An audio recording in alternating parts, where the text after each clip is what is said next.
In 1991, there's a country called Yugoslavia where 23 million people lived. The country was slowly falling apart because of a series of conflicts and instability in the government. Because of this, many families and communities split due to serious religious commitments to the Serbians, Croatians, or the Muslims.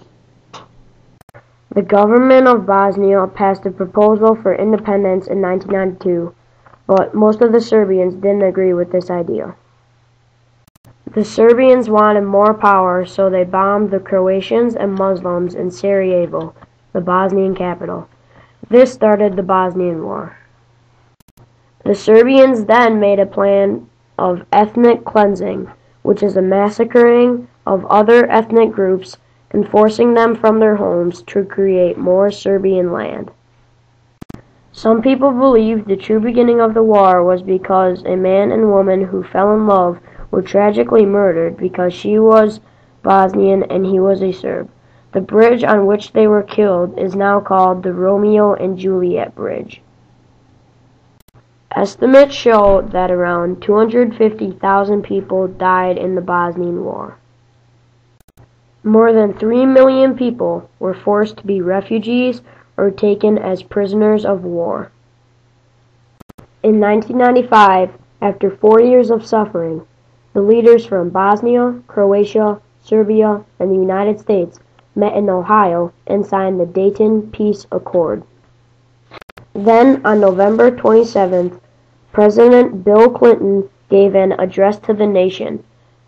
He did this to explain why we were going to send troops over to Bosnia.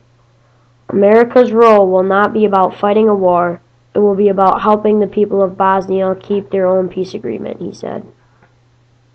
On December 17th of 1995, the United States of America sent over its first troops. In the coming years, more troops were deployed to Bosnia.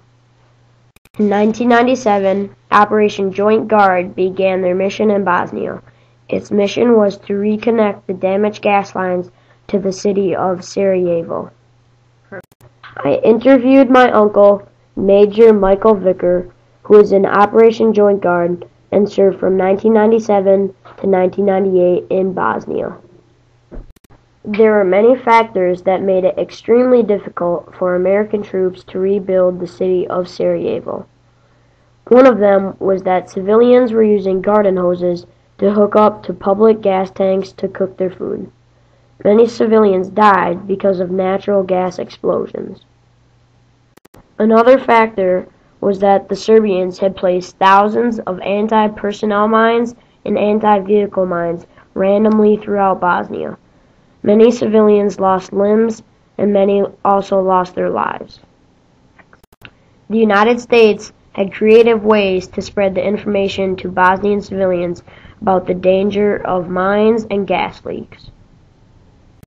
Lastly, the fear of Serbian snipers still existed and remained a constant threat because the city of Sarajevo was in a valley.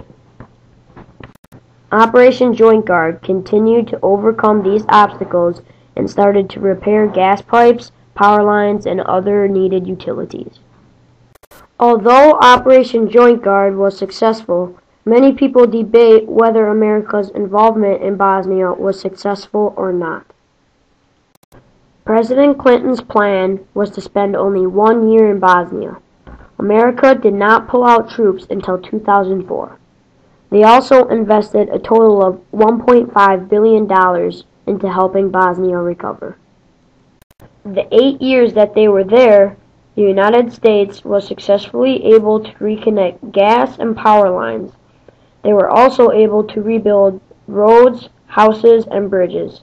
They were successfully able to remove mostly all of the mines in Bosnia. Although some civilians still have lingering effects of the war, Bosnia's infrastructure would not have allowed them to progress to where they are today without the help of the United States military and Operation Joint Guard. Since the war, Bosnia has improved its economy through tourism and many growing businesses.